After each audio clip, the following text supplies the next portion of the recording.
Selamat pagi anak-anak. Di video kali ini Pak Aris akan menjelaskan materi untuk tema 1, subtema 2 ya. Hewan sahabatku. Ya. Muatan pelajaran yang pertama yaitu bahasa Indonesia. Ya. Bahasa Indonesia di sini kita masih belajar tentang bagaimana menemukan ide pokok ya. Masih ada kaitan dengan ide pokok, kemudian kalimat utama, kemudian nanti untuk di tema 1 subtema 2 itu sedikit kita kembangkan, yaitu tentang membuat kesimpulan. Nah, dalam membuat kesimpulan ini masih ada kaitannya dalam kalian menentukan ide pokok ya. Ya, untuk membuat kesimpulan ada beberapa hal yang harus kalian perhatikan.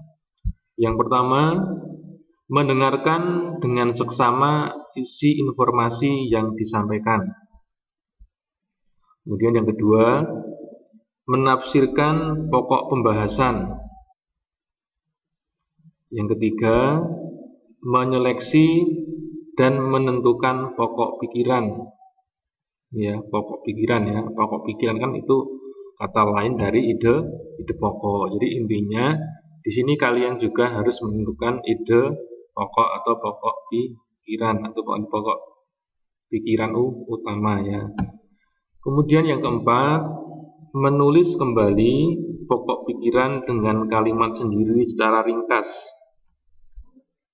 Dan yang terakhir, menyampaikan kembali isi informasi yang telah ditulis secara jelas dan runtut ya. Dan tentunya di sini harus menggunakan kata baku ya. Kemudian ya, kesimpulan yang baik adalah kesimpulan yang memuat seluruh isi teks yang dibahas dengan kalimat efektif dan mudah dipahami. Itu kriteria dari kesimpulan yang baik ya. Kemudian adapun isi dari kesimpulan sendiri yaitu ringkasan isi teks dengan memuat informasi secara singkat, jelas dan padat. Nah, jadi intinya kesimpulan harus disampaikan dengan sejelas-jelasnya ya, dan tidak bertele-tele ya, tidak terlalu panjang dan lebar penjelasannya, tapi ke pokok inti dari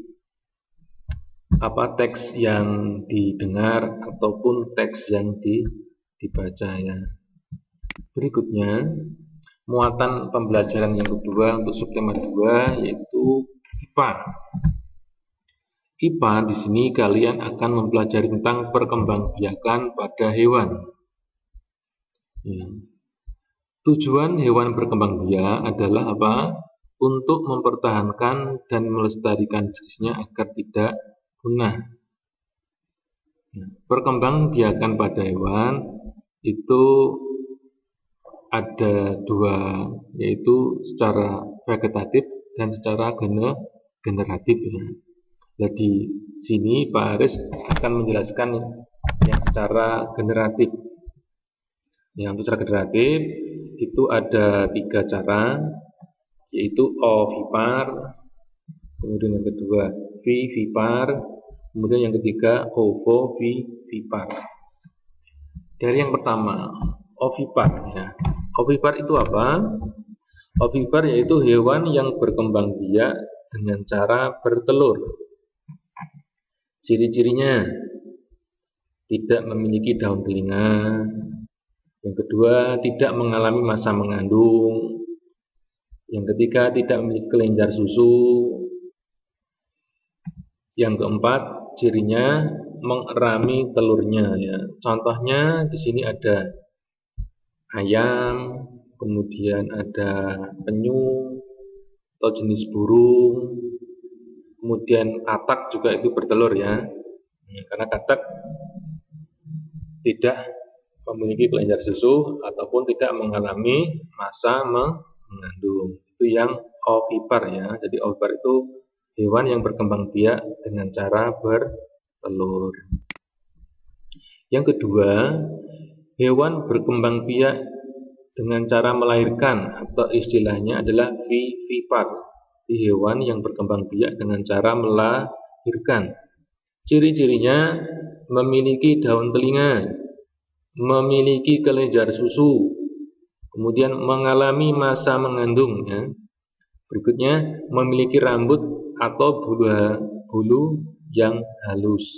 Contohnya, ada sapi, kemudian ada kucing, kambing, singa, ya, kelinci, lumba-lumba ya. Lumba-lumba itu termasuk hewan yang melahirkan. Kemudian paus juga termasuk hewan yang melahirkan ya.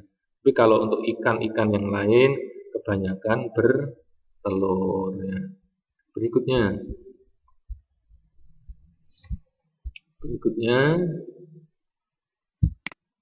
yang ketiga adalah hewan yang berkembang biak dengan cara bertelur dan melahirkan ya. Atau istilahnya ovovivipar ya. Jadi bertelur dan melahirkan itu, jadi dia dia di dalam perutnya masih berupa telur ya. Ketika sudah keluar langsung menetas ya, tanpa dierami dulu ya, tanpa dierami sudah menetas langsung berwujud seperti induknya ya. Itu untuk ovovivipar ya. Ini hewan yang berkembang biak dengan bertelur dan melahirkan. Contohnya paus, ikan pari, kemudian platypus, dan beberapa jenis ular ya. Tapi yang sering kita lihat mungkin beberapa jenis ular, kadal juga termasuk ya. Ini ya, dapat diberikan gambarnya sekalian biar kalian lebih mengerti ya. Ini kadal, ini platypus, ular ya. Ada beberapa jenis ular ya, karena ada juga beberapa jenis ular yang bertelur. Ya, muatan pembelajaran berikutnya yaitu PKN. Untuk PKN di sini di subtema 2 mempelajari yang pertama adalah nilai-nilai yang terkandung dalam sila keempat. Ya, masih ingat kan bunyi sila keempat bagaimana? Kerakyatan yang dipimpin oleh hikmat kebijaksanaan dalam permusyawaratan perwakilan. Ya. Dari sila keempat itu memuat nilai-nilai seperti ini ya. Yang pertama, tidak memaksakan keinginan atau kehendak ya. Yang kedua, bermusyawarah. Yang ketiga, mengutamakan kepentingan orang banyak. Yang keempat, menjalankan keputusan yang disepakati bersama ya. Intinya kalau yang keempat ini adalah semua dibicarakan secara musyawarah ya untuk sila keempat. Kemudian berikutnya itu nilai-nilai yang terkandung dalam sila kelima Pancasila. Itu antara lain, yang pertama, mengembangkan sikap adil terhadap sesama. Yang kedua, menjaga keseimbangan antara hak dan kewajiban. Pihaknya apa, kewajibannya dilakukan secara seimbang ya. Kemudian menghormati hak orang lain ya, misalnya ketika kalian naik mobil tidak boleh melewati jalur bersepeda ya, karena jalur bersepeda itu adalah hak bagi orang yang mengendarai atau naik sepeda. Berikutnya, suka memberi pertolongan kepada orang lain. Terus suka bekerja keras. Dan yang terakhir ini atau yang keenam, itu menghargai hasil karya orang lain ya. Jadi misalnya kalian ulangan mendapatkan nilai 100, kemudian orang tua kalian mengapresiasi, memberikan hadiah mungkin, atau diajak pergi kemana, jalan-jalan, itu kan bagian dari menghargai hasil karya orang lain. Jadi itu wujud dari penerapan sila kelima Pancasila. Berikutnya muatan pelajaran IPS. Di sini membahas tentang kegiatan ekonomi negara di Asia Tenggara ya. Di video ini Paris tidak menjelaskan semuanya, Paris berikan beberapa contoh saja ya. Salah satunya negara kita yaitu Indonesia. Mata pencahariannya petani, berkebun, nelayan, pekerja kantor, buruh ya. Kemudian sumber daya alam yang ada di negara Indonesia, dataran rendah itu ada padi, sayuran, jagung, buah-buahan ya. Kalau dataran tinggi ada teh, kopi, cengkeh, kelapa sawit. Kemudian pantai, ada ikan, udang, tongkol dan sebagainya ya. Kemudian hutan juga di Indonesia juga ada kayu jati, rotan, karet dan sebagainya ya, masih banyak lagi. Kemudian hasil tambang juga ada. Itu ada minyak bumi, gas alam, emas, timah, tembaga, batu, bara ya. Coba kalau kita bandingkan dengan negara tetangga kita ya. Misalnya Brunei Darussalam, mata pencariannya di sana apa? Pertambangan, buruh, industri ya, petani tenun dan logam. Dan sumber daya alamnya apa? Tambang itu minyak bumi dan gas alam. Menyumbang 40% pendapatan negara ya. Jadi kalau Brunei Darussalam itu terkenal dengan sumber daya tambangnya, terutama minyak bumi dan gas alam yang sangat banyak sehingga menyumbang pendapatan negara 40% itu sangat besar sekali ya. Kemudian pertaniannya untuk Brunei Darussalam itu ada tani padi ya, buah, lada, kelapa ya. Kemudian negara berikutnya ada Malaysia. Malaysia mata pencariannya itu hampir mirip dengan negara Indonesia ya, berkebun, pertambangan, petani ya. Kemudian hasil pertaniannya atau sumber daya alamnya ya, itu pertaniannya itu ada teh, tembakau ya, tebu, sayuran. Tambangnya gas alam, batu alam, emas, perak, batu mulia, timah ya.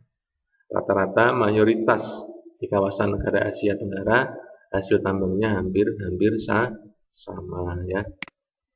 Berikutnya ada Singapura, ada Thailand, itu hampir mirip untuk mata pencariannya sekaligus sumber daya alamnya ya. Untuk negara-negara yang lain kalian bisa membaca lagi di buku-buku yang kalian miliki ya. Itu ada LKS, ada buku paket juga ada, dibaca-baca aja, dan sumber-sumber yang lain banyak sekali. Berikutnya muatan pelajaran yang terakhir yaitu SBK ya, atau SBDP ya, SBDP ya. Itu masih membicarakan tentang seni patung ya. Ini Paris ulas lagi ya. Jadi seni patung adalah karya seni rupa 3D, itu 3 dimensi ya, yang diciptakan dengan membentuk bahan bervolume yang dapat berupa bahan lunak dan keras. Kemudian berdasarkan wujudnya, patung dapat dibagi menjadi 2 macam, yaitu figuratif yang pertama ya, yaitu menirukan alam seperti wujud manusia, hewan, dan tumbuhan ya. Atau yang sering kalian lihat kan ada patung, kalau di Jakarta patung Pancoran, kalau di yang dekat dengan tempat tinggal kalian itu di pintu masuk Citaraya kan itu ada patung-patung kan seperti itu termasuk juga ya. Kemudian yang kedua non figuratif, yaitu tidak menirukan alam dan memiliki bentuk abstrak. Kemudian berbagai teknik dan alat yang digunakan sangat tergantung pada bahan yang digunakan untuk membuat patung. Misal alat bahatnya digunakan untuk teknik bahat menggunakan bahan sedang atau keras, atau alat sedip atau butsir ya, yang digunakan untuk membentuk tanah liat dan bahan lunak lainnya ya. Jadi kalau tanah liat mungkin sabun ya, sabun itu kan juga bisa membuat patung itu dengan cara membutsir pakai pisau kecil ya, atau cutter itu bisa. Kalau bahan lunak contohnya kalau tanah liat mungkin kalian mencarinya susah, bisa menggunakan plastisin. Nah, plastisin itu kalian juga bisa membuat sendiri ya. Nah, di sini Paris berikan contoh patung dari bahan plastisin ya. Ini ada siput ya, lah ini ya. Ini dari seperti ini langkahnya, pertama, kedua, ketiga, keempat, kelima, dan yang terakhir bentuknya jadi seperti ini dengan menambahkan beberapa hiasan agar lebih sempurna bentuk patungnya ya. Oke, baik ya. Ini video pembelajaran untuk subtema 2 ya. Semoga bermanfaat buat kalian dan tetap semangat belajarnya ya. Tetap semangat belajarnya dan lebih bekerja keras agar prestasi dan cita-cita kalian tercapai. Oke, sekian ya. Terima kasih.